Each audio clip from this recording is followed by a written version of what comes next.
comme vient de le dire Anne, je suis Dominique Truel, je suis médecin. Et comme tu m'as demandé de réfléchir hier à ce terme de vitalité, ça m'a pris toute la nuit. Et puis, je ne suis toujours pas arrivé. La définition à laquelle je suis arrivé, c'est de dire que la vitalité, d'abord, c'est quelque chose de très subtil et de strictement individuel. Ta vitalité n'est pas ma vitalité. Si je veux t'imposer ma vitalité, ou si tu veux m'imposer ta vitalité, nous serons dans le conflit.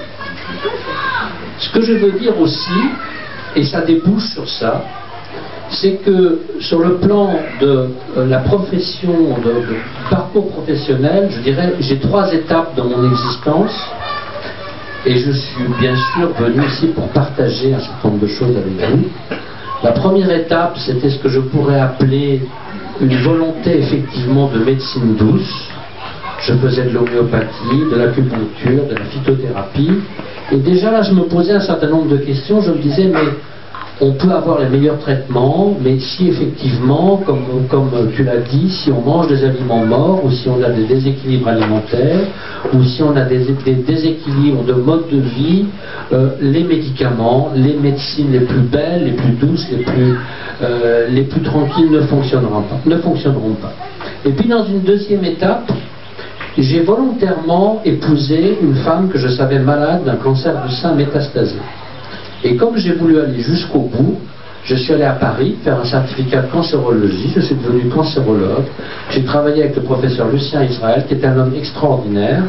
Pour en avoir la preuve, lisez ce qu'a écrit la dernière compagne de Jacques Brel, puisque Jacques Brel est mort dans ses bras, et qui disait, cet homme n'était pas simplement un médecin, c'était un accompagnateur.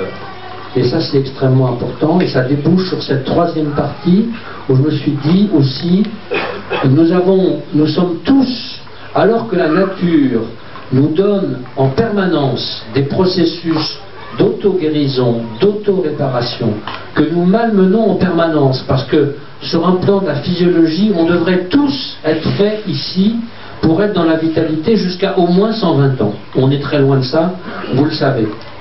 Parce que on est constamment, effectivement, dans le conflit, par rapport à notre environnement, par rapport aussi à notre intérieur personnel, et on se malmène en permanence. Et ça, ça m'a amené à cette réflexion de dire que finalement, eh bien, il n'y a pas de médecine douce, il n'y a pas de médecine dure. Et il y a aussi pas simplement une médecine de la maladie, et j'ai toujours, je dis souvent, quand vous allez voir un médecin, il vous donne une feuille de maladie. Et ça serait bien qu'il vous donne une feuille de santé. Et je pense que le médecin, la vraie médecine, celle que nous allons être obligés de suivre, parce que économiquement, on n'y arrivera de toute façon plus. Socialement, on n'y arrivera plus. Et il y a un formidable paradoxe entre les technologies extraordinaires aujourd'hui, d'imagerie, de scanner, d'IRM, etc., mais qui coûtent un argent fou, donc ils ne vont pas pouvoir être utilisés pour tout le monde, et pas pouvoir utiliser pour finalement faire progresser la santé. La santé, c'est quelque chose qu'on va travailler soi-même. La santé, la forme, la santé et la longévité, puisque tout ça est lié.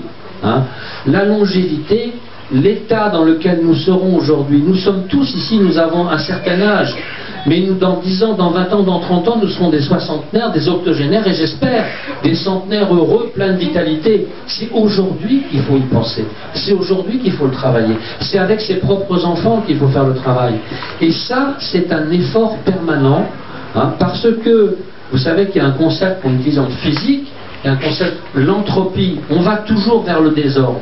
La vieillesse malheureuse, et non pas la vieillesse heureuse, comme l'a dit une conférencière célèbre qui était là dimanche soir.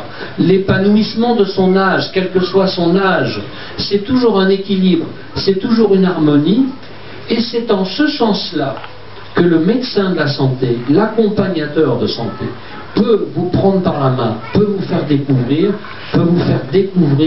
ce que vous êtes, quelle pourrait être votre vitalité, quel pourrait être votre bonheur de vivre, parfois sans douleur, sans fatigue, sans trop de coups de pompe, sans trop de blues, etc., quelles que soient finalement les souffrances et les agressions. Et comme disait René Dumont, un des premiers écologistes connus, il disait « L'écologie, c'est pas rouler calèche. L'écologie, c'est trouver sa force intérieure, c'est trouver son équilibre intérieur. » Et si je dis aujourd'hui, je suis venu faire ces ateliers à la demande aussi d'Yves Donnard, aussi avec un projet aussi de vouloir peut-être à un moment donné pouvoir théoriser le fait que la vitalité, la santé, c'était pas seulement la nutrition, c'était pas seulement des conseils de santé, c'était pas simplement des conseils de la façon de gérer son stress, mais ça pouvait être aussi l'expression corporelle, ça pouvait être la joie, ça pouvait être effectivement tailler la pierre, ça pouvait être apprendre à faire de la cuisine d'une façon, comme on dit, si vous voulez faire de la bonne cuisine, ayez chaque jour dans votre assiette un arc-en-ciel. Hein? Si vous avez un arc-en-ciel dans votre assiette, et si cet arc-en-ciel est vivant, comme tu l'as dit, ben vous avez déjà un gage de santé, un gage de vitalité. Mais tout ça, c'est un effort permanent. Il y a des gens qui m'ont dit « Ah, on viendrait bien à ton atelier, mais c'est un peu tôt à 9h. » Alors ça, c'est un choix, et chacun fait son choix. Et il y a quelqu'un qui m'a dit « Mais oui, mais moi l'année dernière, je suis venu, il y avait un atelier à 7h, je suis venu à 7h. » C'est tout, c'est un choix. Il y a des gens qui disent aujourd'hui « Oui, mais tout ça, ça a aussi un coût. Ça a un coût en temps, ça a un coût en énergie, parce que c'est vrai que cette médecine préventive, et je n'aime pas le mot médecine, je préfère cet effort qu'on a aujourd'hui pour trouver son équilibre, pour aller se chercher assez tôt dans sa vie de quoi on peut manquer, de quels sont ces déséquilibres. Eh bien c'est quelque chose qu'on doit prendre en charge, c'est quelque chose qui a un coût. Mais quand vous allez acheter un aliment de bonne qualité biologique, ça a aussi un coût. Donc tout est un coût, tout est un effort, mais au bout de cet effort, il y a la vitalité.